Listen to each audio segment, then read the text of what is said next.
Ruler School is brought to you by Odyssey Games, where you can go to pre-order upcoming Force of Will sets, ccgprime.com for singles and supplies, cardodoco.com for those rulers in the international market looking for product, as well as our guest lecturer members Vite Ramen and Full Grammar Alchemist. Class is in session. It's been a while.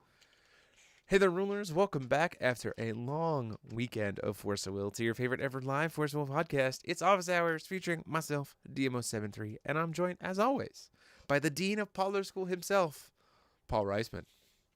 Sorry, I was still grading papers when the podcast started. So Yeah. It has been a I'm long here now, time. though. Yeah, he's been a long time. It's here. We're here to talk about all things Force of Will, namely to go through a few little pieces of business. We're going to talk about new set stuff. We're going to talk about new announcement stuff. We're going to talk about Paradox GP stuff. We're going to talk about Paradox ban list predictions stuff that might come out of this. Who knows if they're going to update it before or after Austria. Is anyone failing Pollard School? Shinpo, I don't know how to tell you this. I have seen your class records. Your attendance is really low in all of your classes, and your teachers are very concerned that you're not putting in genuine effort over at Pollard I'm School. glad you're passing, but It's where are you at? Your attendance is 50% of your grade, and you only have so many weeks left of the semester. Your teachers are concerned. It's not even about that. We just miss your presence in the community of the classroom. You help us all by being there. Where are you? We can work We on miss sending you. we'll work on getting a teacher, one of your classes, your teachers here at Ruler School to sign that you were here instead. It's okay. So this past weekend was the Paradox GP, so we're gonna get into talks into that, as well as talking about what some takeaways from the event in terms of what does this mean for potential, like, are we going to see another potential mini ban list update like after the Austria GP, as it leads into the Caseyville August GP, as it leads into Worlds, that kind of thing. We'll talk a little bit about like the theory of the case there, but we got some details to go through. First off, we did want to say we have officially been approved for, so I'm going to pull this up on screen, which is kind of nice. We have officially been approved for the artwork for the Q3 for Ruler School circuit kits. They are officially approved, and so they have been artwork wise. We are doing synthetic spirit homunculus, synthetic spirit number 8, or this is synthetic homunculus, not synthetic spirit. But we got our Lucy is our artwork for the playmat this time. I wish it was synthetic spirit so we could search it easier. But synthetic homunculus is our artwork for the playmat for this circuit, and this is the champion version of it. Comes in this nice uber finish, which I think looks really, really nice. You can get links in the description right now to go pick up the kits. They're going to be available. This is a quick turnaround on this one given the time frame. We're only going to be selling this kit for 2 weeks, or a little bit over 2 weeks. Sales will close on July 18th, so be sure to let your stores know ASAP so we can get these kits out to you. Really looking forward to this one and seeing what everyone puts together for these ones. I was really excited to get this artwork approved. When the set came out, I was like, that's my next circuit kit, Matt, hands down. I think the artwork is great. I think it's a really cool culmination of the cluster. It's really awesome. Our first one for this cluster was 2 friends and a cat. And so I think it's cool that we're ending with Lucy at the end of the cluster for the circuit kits, kind of tail ending it, which I think is really cool. So super excited about that. Awesome. Good to hear that. Strange, Toby, the Hachizuka, that you've been enjoying it. Seemed like it was a lot of fun in the tournament. Paul, do you want to talk about the GP or do you want to talk about new cluster stuff first? What do you think we should talk about first? Let's talk about new cluster stuff. Yeah, let's do it. Yeah. So Let's new start video off with a bang. So new video came out a couple days ago from the company, fully animated. Can we talk about that first? That the entire lore portion of it before we got to Rio and his beautiful face, and now joined by Alejandro with his beautiful face. We got a fully animated storytelling, which was sick. It wasn't the static, we took the card images and added motion to them. It was no, we're animating stuff. Like I thought that was really cool. I thought it was I also honestly really did love the I bet you're wondering how I got here, like classic, like let me go back to the beginning kind of storytelling with Nero. Was very cool. Um, just very cool stuff. All in all, the storyline looks cool. There were a lot of little Easter eggs, like the Valentina statue. What does that mean? um, Kit ordered. You can play for that Uber mat now. There you go. Hey, look, I did just get a notification that a new order has arrived. Look at that. um, CCG Prime certainly going to be trying to play for that Uber mat. It's fine. I'm just going to come up and beat him for it. I got to keep Paul off that Uber mat as much as possible.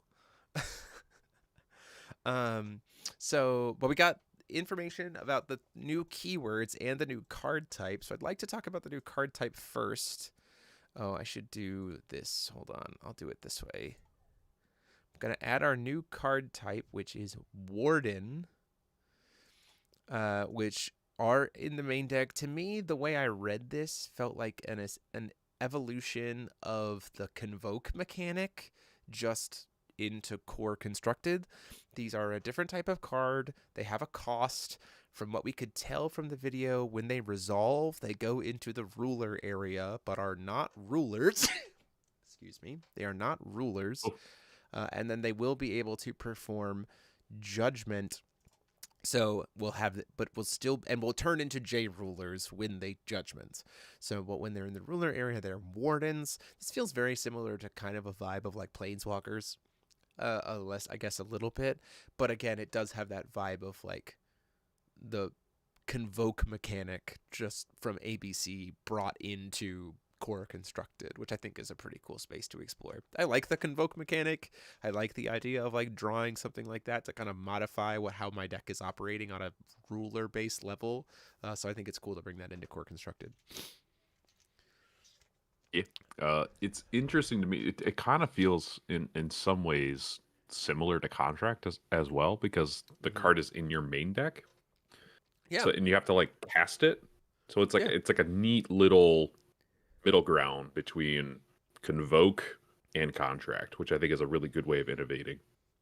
Yeah, and it is like casting the card. Convoke is like an activate ability of your ruler, right? And then like at resolution, you put a ruler into play with Convoke counters. This is tied to the actual like card itself, which I think is very cool and opens the space for like, what are these wardens going to look like? Are there going to be 1-cost wardens? Are there going to be 5-cost wardens? Are there going to be 3-cost wardens? Are there going to be multicolor wardens? Like, there's a lot of space to explore in that design space, which I think is pretty cool.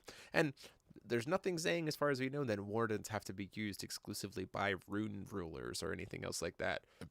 So then this suddenly opens up the idea of like, what if we tech wardens into other rulers, right? Like that's a cool space to explore. I'm gonna breathe some life into some other rulers too, in terms of deck creativity. So they hit the field in the ruler area when leaving the chase. So yeah, they don't even hit the field. They just, as far as we can tell, we don't have the official rules on them. The speculation is that you put them on the chase. At resolution, they go into the ruler area as a warden. They never actually hit field, which means they're not entities, which is important. So Yeah, that's as far as we know. It's also good to see that because these are more like contracts, you do get to cancel them. So I'm wondering how often we are going to see things like more generic cancel materials like Memory of Worlds stick in the format. Potentially. Yeah. I really don't hope. I really hope they don't have a bunch. I will say this. I really don't want any wardens to have untouchable. I think giving wardens this card can't be canceled would be fine to open it up for things like new plans or Memory of Worlds or Persephone's. I think that's fine to like make it so that's the way you have to interact with them, but I don't want any wardens to have untouchable. I just don't. As a rule, I just don't think that's a good space to explore them. Yeah. I can see like a soft lock for rulers, like you could only use this ruler if your J ruler is a darkness ruler. Yeah, I could also see that, like wardens being more tied to attributes. I could see that as well. Yep. I just don't want I just don't want them to have untouchable. I think making them uncancelable is fine. Or making it so that like kind of the reverse where they can only be canceled but they can't be like moved from the chase in any way, so then you have to burn a full cancel. Like I'm fine with the idea of potentially limiting the scope of what can interact with them on the chase, but I still want them interactable with on the chase, like at all times, just because of the core concept of how they exist. Only make the It's black ones true. Jeremy's favorite. It's Yeah, true. for sure. The darkness ones is players can't chase this card. Oh, great. Put it in Fox. When this card enters your ruler area, ramp a stone. Fox, let's go. So yeah, that's Yeah. kind of my space for them. I'm interested to see how it turns out though. I think it gives some cool space. I do think it gives some neat it does give some neat potential credence to the idea of J rulers with rulers who don't like to flip. Because we do have a lot of rulers that just like don't like to flip. But the idea of like being able to give them a J ruler that they can get to through their main deck, I think is kind of neat. I don't know. That's just a cool space to explore. Yeah, I can see that for rulers like Utsune's. Like she tends to like to, Dark unless she Tree. somehow gets there. Dark Dark Tree is the Tree same thing, can't right? flip. They can't possibly like rulers that don't have a J ruler side. Like giving Yeah. them something that they could get to a J ruler side, I think is a neat idea. The Millium deck tends not to flip. I do not think that So wardens will be able to call stones. I think they will function like sub rulers in that they will not be able to call stones. I do not think that will. that would be good. I don't want them to. I don't want them to be able to call stones. That's a ruler thing. Yeah. Specifically, if you look at That would the be bad. images that we put up on screen, it says warden and then it says J ruler. So maybe like if you put it into the field, it can call stone because J rulers can call stones. But I don't think warden should be able to. Yeah, I'd be all right with that. Yeah. I'd be okay with that. Yeah, for sure. Yeah. We also got new keywords, so let's talk about these because these are pretty cool.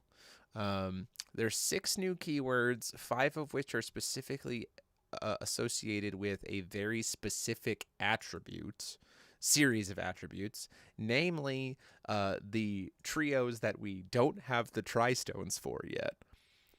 I wonder if that means we're getting the tri-stones. It's a little bit of a kind of a possibility there. Someone summon Patrick because he wants an American Stone really bad. He will get his American Stone. So first up, we have Blood Trail. This is associated with light, fire, darkness, specifically. And they did mention this is like on resonators that are light, fire, or darkness. So if a resonator has any form of wind or water, it can't have Blood Trail. If J resonators attacked 2 times this turn, this card gains swiftness as it enters the field until end of turn and has 2 +1/+1 counters on it. It's meant to be like momentum, right? You swung with a couple of things. We've gotten some damage in. We're going to push even more pressure. This is associated with light, dark, fire. Very cool. Very aggro strat. I like the idea. It's not immediately pressured on its success. Like it's also doesn't require those attacks to be successful. Just means that we've attacked, which I think is neat. It does feel like we are giving aggro a new cool tool, which I think is great. Right now, the most aggro-centric strategies are like combo oops, you're deads. And so I do think that there's a world where exploring the space of letting aggro be aggro, more resonator driven is cool to see coming through. Paul, do you have any thoughts on Blood Trail? Yeah, I think it's a really good, just in general. It's going to be interesting to see what that does for Lapis decks specifically, especially if they don't get majorly hit on the Paradox ban list. It's going to be interesting to see how that splices into his color identities. Sure. He's not really very attack heavy right now as it stands. Yeah. Though with his oath, he could get there, right? With his oath, if you tag with Ashwin, the Wicked Spirit, and the Searing Dead, we saw at least in the Paradox side of things, could put on some serious aggression. So having some aggressive tools on top of the control tools might be really powerful. Yeah, potentially. Next up, we have Defiant, which is America. This is light, fire, water. Specifically, that is attacking doesn't cause this card to rest, and this card can attack up to X number of times during your main phase. We have had a similar effect to this before, mainly spells that have granted this. Specifically, we also see like Leica or Tiger Morphed or Spider Morphed do this same kind of thing. We've also seen Pricious Leap do this kind of thing. So it's not like a new, it's not something that's never been done in Force of Will before, but now it's like a attribute kind of focused kind of concept and keyword, which I think is a cool way to kind of explore the space a little bit. As a whole, most of these keywords aren't like so far fetched out of stuff we haven't already had in Force of Will, like slight modifications or like things that have popped up once and then never again. They kind of have like now been reestablished as like core concepts, which I think is nice. Let's not add 6 brand new, never before seen things to the game every single set, please. So I like this one a lot too. Punch. Yeah, no thoughts there. It'll just be good to see that because this is attached to sometimes water resonators, seeing water develop some kind of aggressive angle to it is going to be really good. Yeah. Yeah, basically vigilance. Kind of in a sense. But yeah, like, it's vigilance. yeah. It's vigilance plus being able to attack multiple times. Multi-attack? Kind of. Yeah. Yeah. Next one is Aegis. This is associated with fire, water, wind. This card cannot be targeted by spells with quick cast or by abilities whose source is an entity you don't control that entered the field this turn. Essentially, safe from ETBs and quick cast stuff, and is not barrier. So stuff that gets around barrier or deals with barrier doesn't mess with Aegis. Yeah. I think this is fine. It kind of brings back into strength the idea of like having activate abilities on your stuff that can pop things, or like tap effects or board wipes or stuff like that. Which is I'm fine.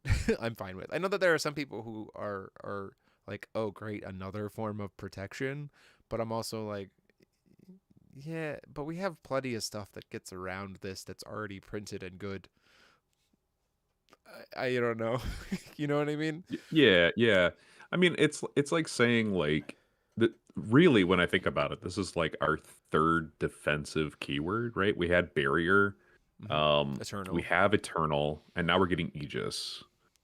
And then outside of that, there's no keyword. There's just like this card can't be targeted by players, Yeah. right? Like as like a line. I think a great but that's example. like so rare. I think a great example of what this is like, what is good against Aegis is like Vacuous. Yeah. Like Vacuous can't hit it with his enter effect, but it can hit it with Persephone. its tap effect. Right? Like, so like these things aren't perma safe. They're just like, these are things that to me, I really like the idea of these things as being tempo bodies. Like I'm going to play this because I want to use it next turn, and if I've already like, if I got an opening and you don't have anything immediately there to be able to kill it, it's going to be able to make it back around to me, right? So that's the kind of thing that I like about this. We've explored this space a little bit with Gain's Barrier until the beginning of your next main phase has kind of come up, but that's still technically barrier. So there's ways to mess with that. This to me feels like a healthier further exploration of that idea of like giving something like a turn and a half of protection to be able to then start doing stuff, which I like. I like that space a lot. Yeah. Yeah, this protects really well against Vacuous. Persephone in Wanderer is kind of an issue. I think of like tiny little things like Leo Aatrox in the Atsune's build can't pop things. Yeah. So little things like that are really good. But even things like this couldn't protect against speaking of Lucy, like Synthetic Spirit, like the Darkness Synthetic Spirit. If the Darkness Synthetic Spirit has already been on field, it can just pop this Or if I Yeah. flash in the Darkness Spirit during the same turn you play this guy, and then go to the next turn, and then before recovery pop it using Darkness Stone or Darkness guy, I still can, right? It's not perma safe. It just has a natural, like, kind of like frame buffer, I guess, a little Yeah. bit to try to get to what it needs to be doing, which I think is nice. Hmm. It seems like this won't protect against Ashwin because she doesn't target, or does it protect against her? In what capacity? So her enter ability in Lapis builds, She if doesn't she target. enters and She doesn't target. yeah, she doesn't target. She So like chooses a you get resonator and around it. removes it. Yeah, she chooses a resonator and Yeah. removes it. So keeping that in mind, like Ashwin is still That's a fair relevant. point. That's a fair point, Logan. Surging lightning Surging stomps. lightning. Choice. That's true. That's true. Next up, we have Outnumber, which is associated with Light, Wind, Darkness. This card has the following text: as long as you control at least one other resonator and more resonators than your opponent. So again, as you overwhelm your opponent, your stuff gets better. I like that. I like giving the idea of like white weenie flood the board style, like ramp, like mass, like a mass decks that go wide. I like the idea of giving them something, because Yeah. for a very long time, go wide has been awful. There's too much good like board wipe removal. There's too much good like vulnerability removal kind of things, and so I do like the idea of trying to rush down, getting some advantage for establishing and maintaining that board dominance. This Yeah, feels like a buff to things like Misung or Feetsing, Tatina, elves. Eatsing, Adine Yep. Token would generation. be really Yep. good. Any kind of token Token generation. generation. Yep. Yeah, all of that stuff is really, really going to be helpful. Yeah. Very cool. Oh yeah, to Belial. Yeah, any kind of token generation I think is very cool for this kind of stuff. Yeah. Vileborn. Whenever this is associated with my favorite color combination, blue, green, black, water, wind, darkness. Vileborn, whenever this card is targeted by a spell or ability the first time each turn, meaning it can be targeted by either player. Each other player loses 100 multiplied by the number of the Vile, so it'll be like Vileborn 3, probably, life. So this is just a static drain effect that is a kind of built-in protection that doesn't actually protect it, just gives hitting something a cost, or gives you a little bit of an edge by targeting your own things, which I think is nice. We've seen this effect literally in year 1 of Force of Will on the OG Mephistopheles Resonator. Whenever your opponent targeted it for any reason, your opponent took 500 damage. Welcome back. A year 1 mechanic as a keyword now. That says Mephistopheles. Yeah. Wow. OG Mephistopheles. Yeah. Which is cool. I mean, like, wait, is there a world where we see Mephistopheles like show up? We are in the demon world. This is the demon world. So yeah. Target it with anything. Interesting stuff. First time. One time. Lastly, we have Enraging. And Enraging is not Enraging is not associated with a specific color combination, at least according to the video.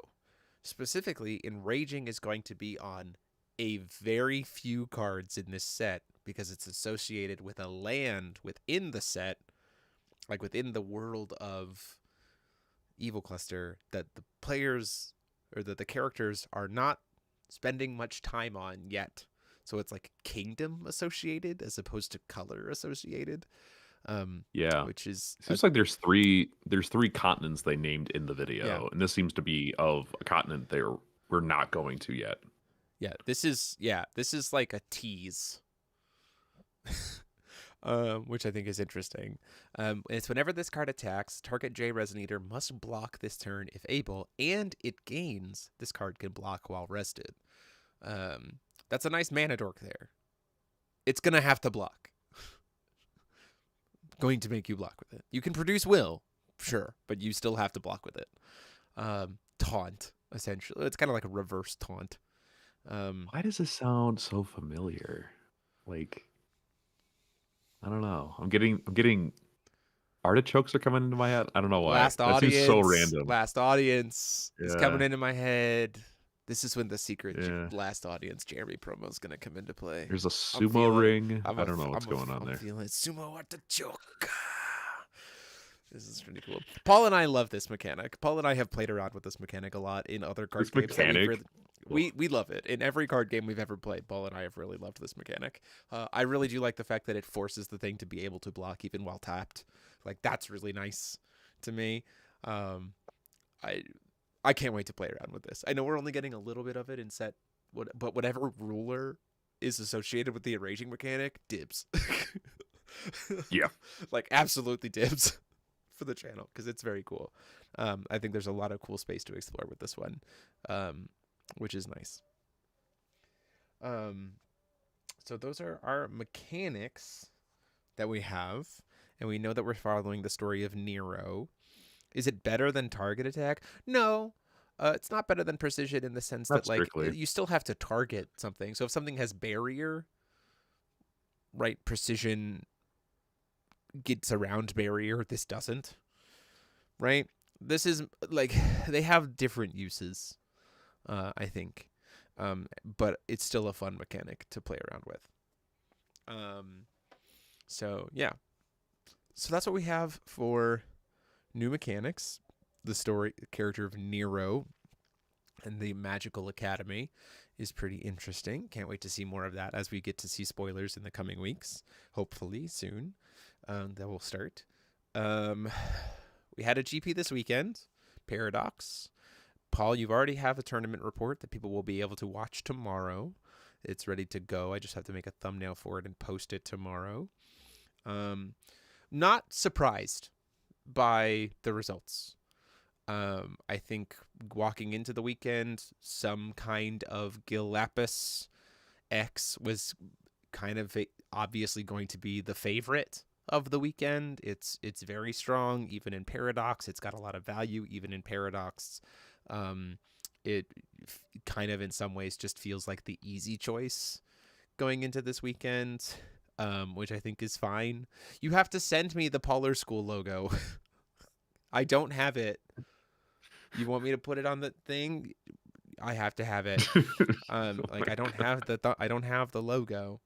I asked for it when I knew that the logo existed, but then I was told that I wasn't supposed to know the logo existed, so I wasn't allowed to ask for the logo. Send it to rulerschoolcontent@gmail.com. There you go. We'll get it. So PNG. you know, that things that kind of, I walked into this weekend, I think my cards were, I wanted to look at Reflect Refrain Resonator. The cards that I was watching the most was like Reflect Refrain Resonator, Soul Leading Curse, and the Uppercut and New Plan. Those were the cards that I was watching. Because only one person played Reflect and Refrain in the event and top 8'd. The Reflect Refrain Resonator didn't get as much attention as I thought it was going to, but my other two choices were cards that clearly overperformed, right? They were kind of the big takeaways of the weekend, being Uppercut, New Plan, to a lesser extent New Plan, and then Soul Leading Curse, which I think, you know, is fine. Like, I think that's absolutely fine. I think the format is still being explored. I do think there's nothing wrong with just taking the obvious choice of what's strong going into a format. Like, I don't fault anyone who just fell back on Gil Lapis or Gil Ashwin. You know, I think it's a strong card. I think it's a strong deck. I think this weekend did a great job to illustrate where the rough edges of Paradox format are, because it's still very much a fledgling format. It's less than a year old. If you can think about that, it's less than a year old, and they're having GPs for it and figuring it out. But I think we did start to identify where the problems are, that we can further kind of isolate it. What I didn't hear from anyone, for the most part, is I didn't hear anyone say that they didn't have fun or that games were like bad. um, maybe except for like one person saying that there were a couple of games that were bad, but like Leica ended up winning the whole thing. Shout outs to Stephen Jesswain, absolutely well earned. Playing Leica, well earned top first place victory there. Um, our matches that we got to watch on stream were really fun and cool diversity. I think we got to talk a lot about the technical aspects and some ways to improve play lines.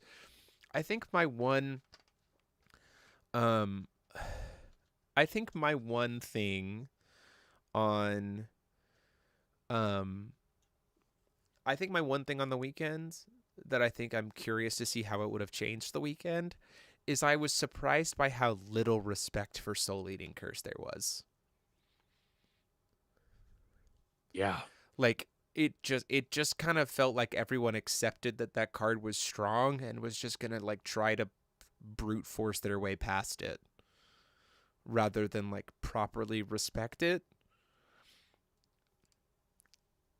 And maybe you couldn't properly respect it in the Paradox environment. I guess maybe I don't know. That was like that's the one question I have walking away from it is like what could have been done more to respect Soul Eating Curse. Um, but I Playing don't a know. green deck. Playing a green deck would honestly have done a lot of work. Yeah, Um, I don't know. yeah. Well, so in my head, I'm looking at some of the decks that I was considering for Paradox, Mm-hmm.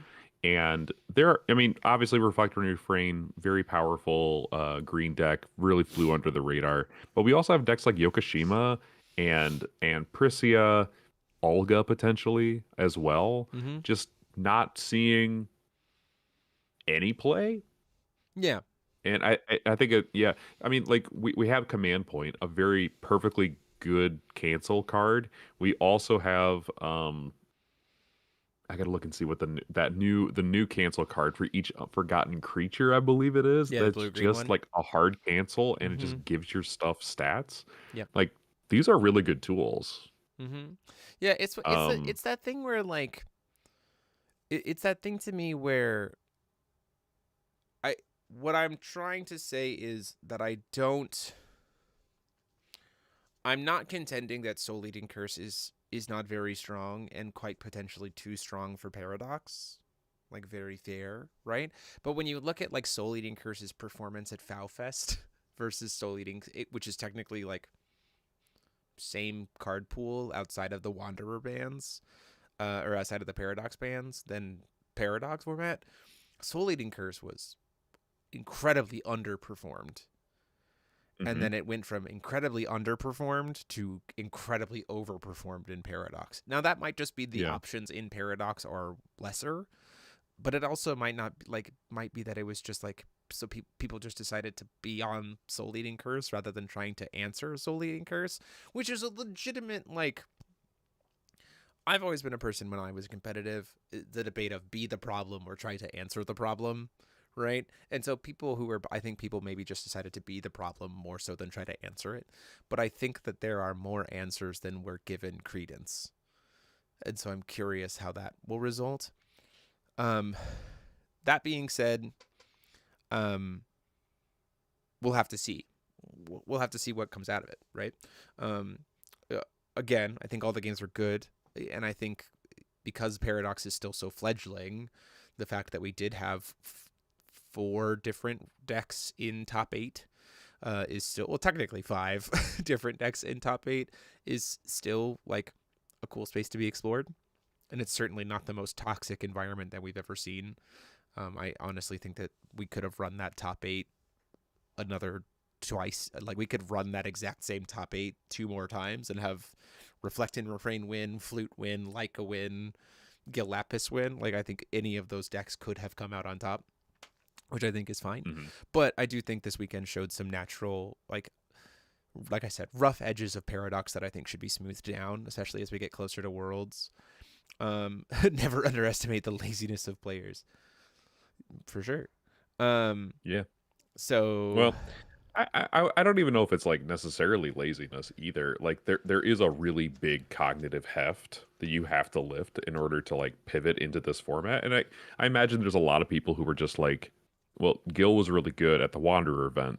So it feels like if I have a lot of the same tools, I'm just going to go to the Paradox event with that Mm-hmm. and see how it goes Right. because all of these tools are here. One thing I'll say about this is I was really surprised that there was not a lot of For Each Undiscovered World being played. There was only one top 8 deck that had this card, Mm-hmm. and there was 2 copies of it. So I was I like, think that that's card is kind of like interesting. because of the other tools that you have. I just don't think that card was necessary for the decks to be good. I do think that, as we'll talk about in a minute, with some like what we would kind of want to see banned with this data moving forward. I think you would see the play rate of For Each Undiscovered World go up. Um, Gil is at nearly full power from Wanderer to Paradox. Yeah, for Yep. sure. That deck is almost nearly unchanged. So that card does not really need to get there because he has so many other good tools. Um, Hoping for an emergency ban list before Caseyville and Worlds. You'd have to worry about Caseyville. I don't even necessarily think it would be an emergency ban list because the company's already talked about the fact that they really want to be proactive with Paradox format. So I think a new ban list on Paradox would be very, very easy to do, um, which I think is fine. Uh, Before Caseyville, and it's certainly going to happen before Worlds because Evil Cluster Set 1 comes out before Worlds. So there's at least one more ban list before Worlds. Going off of that, I do think that I've kind of already figured out what I would want to see be different in the format. Um, and this is just my personal space. I want to see the Gil XR just full gone in Paradox. In Wanderer, I think it's fine, as evidenced by how it didn't super perform insanely well at, like, it's very strong, but I don't think it's super well performed at Falfest because of the fact that it's like there's so many other good options or things that play into it. Um, so I think I'd want the Gil XR full band out of it. I think I would want High Speed Uppercut fully gone. I think I'd also want Zaki's new plan fully gone. As much as it pains me, I want to get rid of the Reflect and Refrain Resonator. That's from the perspective of, like, if these other things happen, I think Reflect just becomes, like, the best deck, and the Reflect Refrain Resonator is cracked. In Paradox, it's just very good. So I'd want to see that gone. I think Curse of Soul Eating Curse can either be a hard ban, or I think you could combo ban it with Statue for Valentina and Hachisuka, so that it's still a strong card, but we don't have any ways to, like, cheat bypass it or hyper accelerate it so that it's good when it's cheap. Does that make sense? Because I think that was the whole thing that was made Soul Eating Curse so dominant this weekend, is so that, like, you just cast it for 2, and because you've already been RFGing so many cards so easily, it's just insane. Like, you don't really need to pay into the X value. Whereas, like, if you have to pay into the X value, it has a lot more weakness and vulnerability to it, and Valentina gets around that by just paying life into the X value instead. So you can keep Soul Eating Curse around if you make it have to be paid for to be good. I think is my piece. So if you Sure. want to keep it in the Paradox format, I think you can combo ban it with the Valentina Subruler and Hachisuka to kind of keep that trimmed. And we're already banning the Gil XR, so that takes that out of the equation. To that end, I would also like to see... I want Gravestone gone out of Wanderer. I want that card to no longer exist in the environment. I think I just want that card fully gone. Which you could just fully hard ban it. Like, I think that, like, I would be fine with Soul Eating Curse eating a ban out of Paradox fully. If you want to keep it around, I think you have to ban it with Hachisuka and Val 3's Subruler. In Wanderer, again, card's fine. In Wanderer, card's fine. Card is just another good Wanderer card. If we get a combo ban before Caseyville, we can see how powerful the card is. Yeah, for sure. Exactly. That's what I'm saying. Like, I think without the ability to hyper accelerate it and make it so you actually have to pay will for it to be good, I think it's much more answerable and therefore not nearly as oppressive, and therefore probably just fine to stick around even in the Paradox format. So that's my piece there. The other Okay. thing, I want something. So those are the things that I would really want to see happen. Things that I think will need to also happen. And I don't know what those are yet. Something out of Leica and something probably maybe of a combo band between Roamer and um, Outdoor Bandit Hall. Maybe. I Yeah. think. And so the reason why I would want those things is because very similar to the Zero's Light Garden hit out of Paradox, because they recognized that like if we hit these things, what's going to become the next best thing that might become possibly toxic, and so they looked at Zero. My vein is if we hit all of these other things, the things that I would worry about being toxic are something from Leica, because she can just oops you're dead kill you, or and the like abusiveness of the like burn combo stuff with like Roamer and things where we force our opponent to draw cards. Um,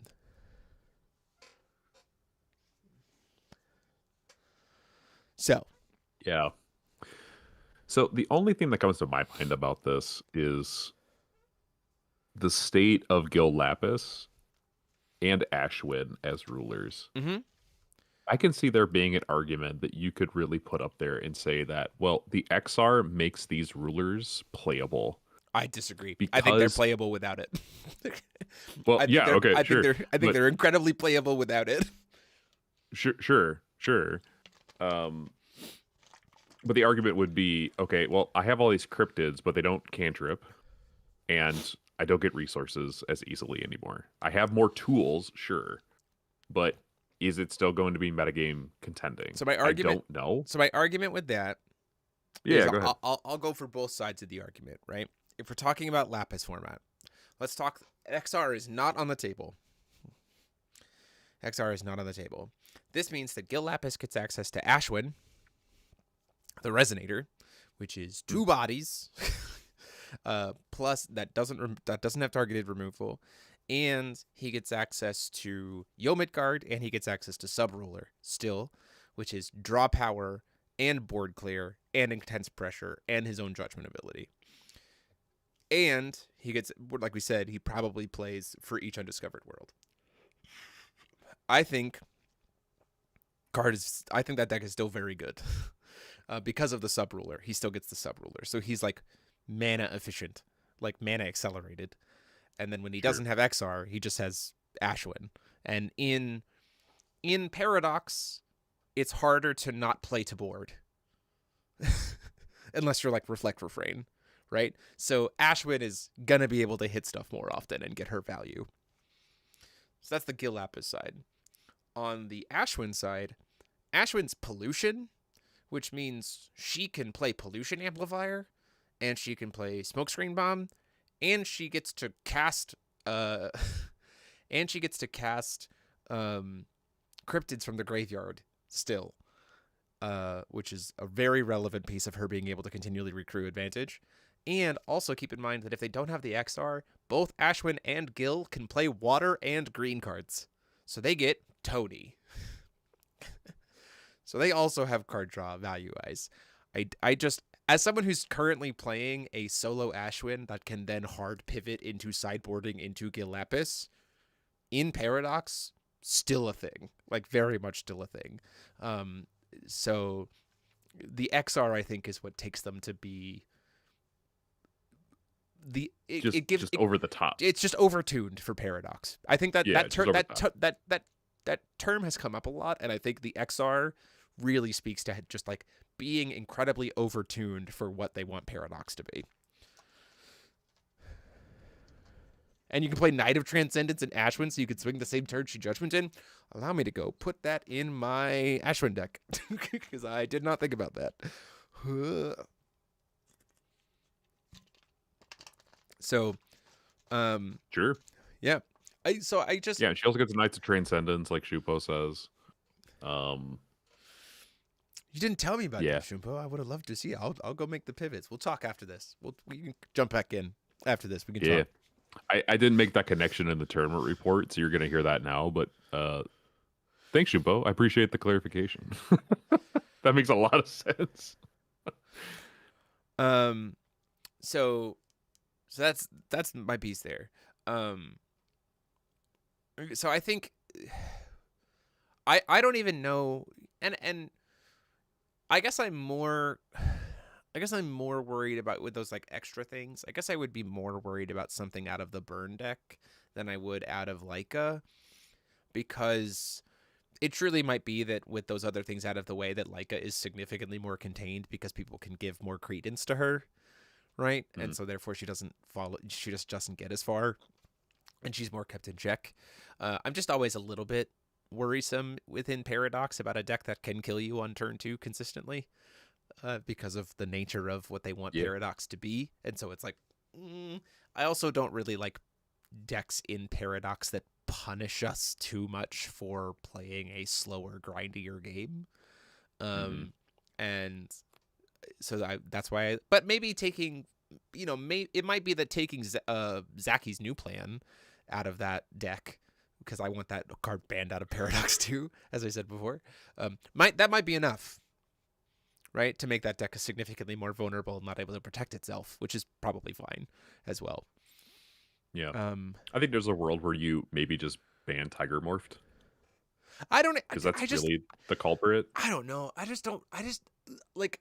I don't have enough data to say for certain that I actually think something from Leica is needed. I guess I should say that like Leica would be on my watch list, and I don't even know what would actually need to Yeah. be hit out of her, or if something is actually needed to hit out of her. Um,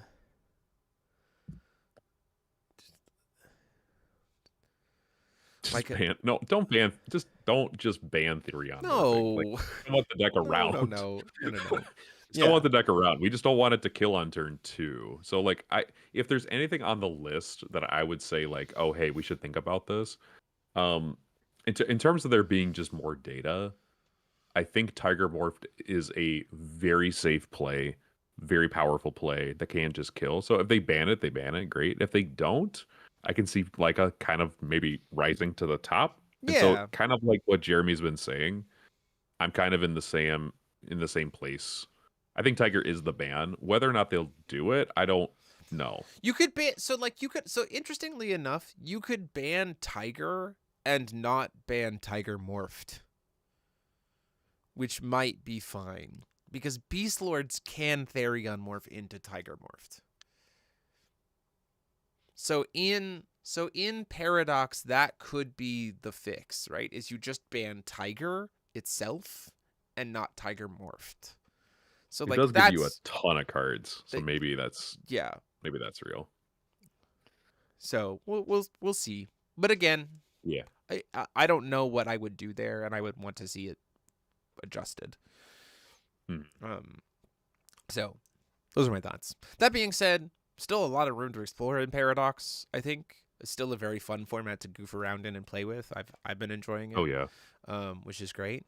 And I think the company is taking it seriously. So it was nice to see that we had a cool event with 46 players of like high caliber play, bringing in good stuff and giving us good data to continue to keep shaping it as we get closer to August.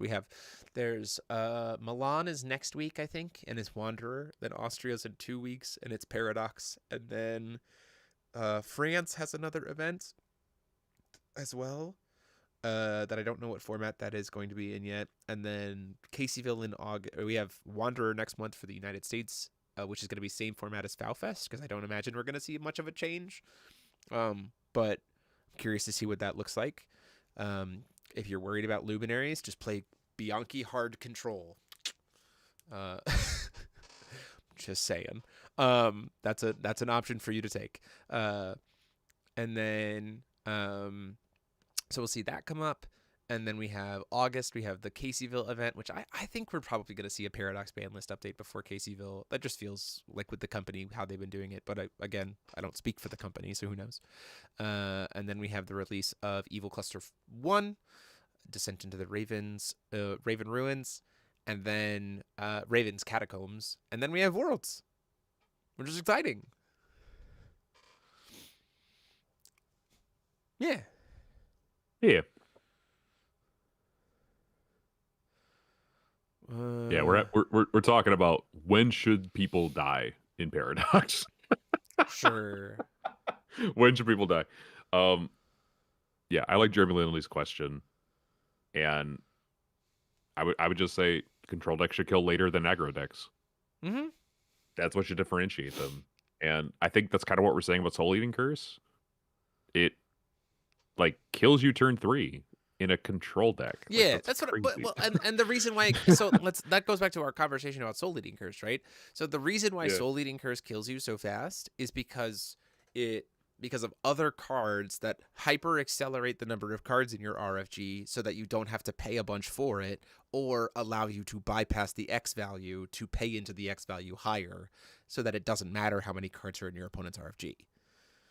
Right? And the three cards that do that are Hachisuka, the Gil XR, and Valentinus the Subruler. If those three things don't exist, then Soul Eating Curse ain't killing you on turn 3. It's just not, right? Because it's barely doing any damage to you at all. Yeah. So there's that, right?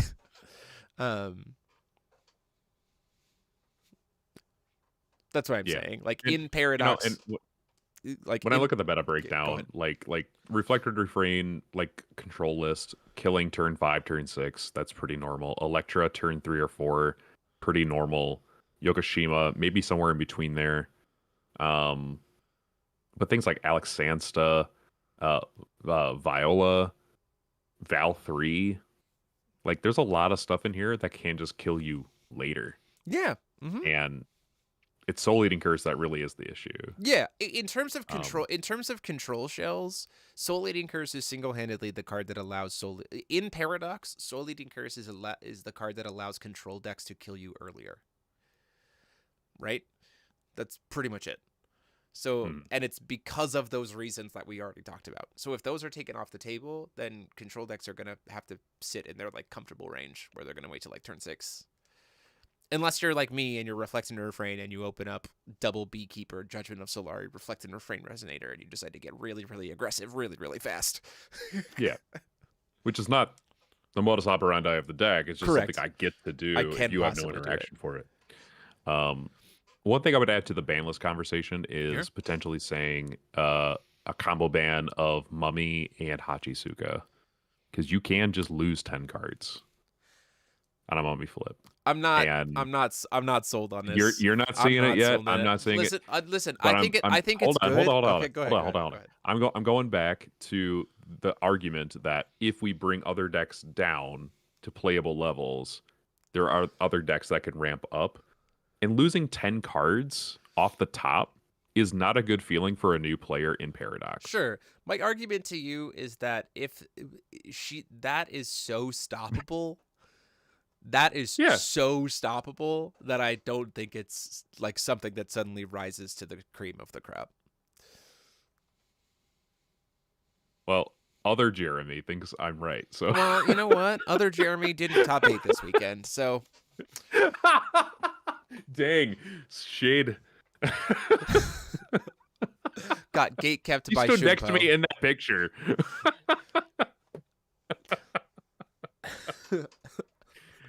All I'm saying is keep Hachisuka on your watch list. I think if Yeah, there are I too think many hits, she Hachisuka. could take it over. I think that Hachisuka Yeah. can be watch listed for sure. It's fine. Like I my your deck was 3 of the 8 spots. Listen, I'm proud of you. Good job.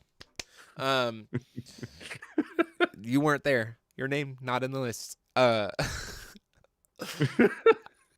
don't know. I think this. I think it's fine. I think Hachisuka has enough points to be able to, and I also think this too. There's a space to me where with the other things that we're considering taking off the environment are hits to Hachisuka. Like she's not going to have Soul Eating Curse. She's not going to have Uppercut. Um, those kinds of things.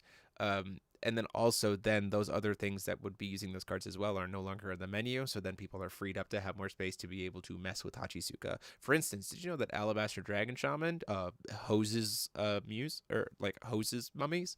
It's a stealth trigger. Card doesn't get to enter the field. It's not ambush. Not ambush. No.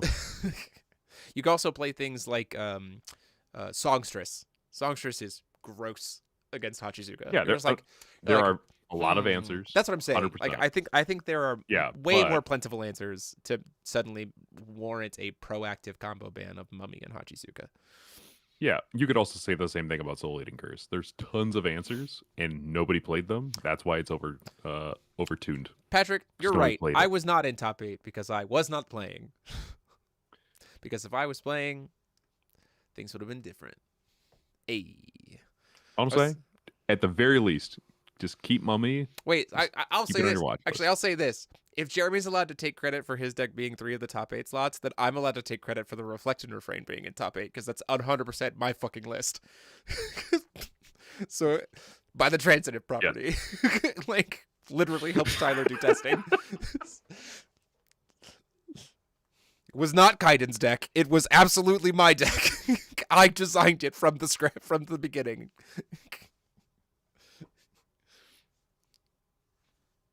Listen, both Jeremy's done top, so we shouldn't listen to them. That's all I'm hearing. Yep. Listen to neither of us. That's what I'm reading. I'll take it. Listen to neither me nor Jeremy Lindley. I'll take it. For sure. For sure. For sure. Oh, what a great point to end the night. What a great conversation. No, but seriously though, I had a great time this weekend. It was cool to see so many different decks. It's great to see what will come out of the format as it continues to evolve.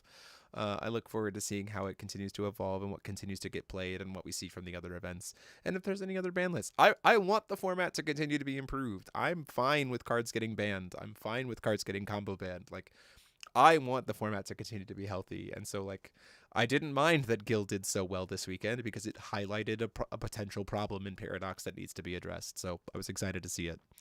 And kudos to Stephen Jeswain for winning it all on Leica. That was awesome. Absolutely played out of his mind.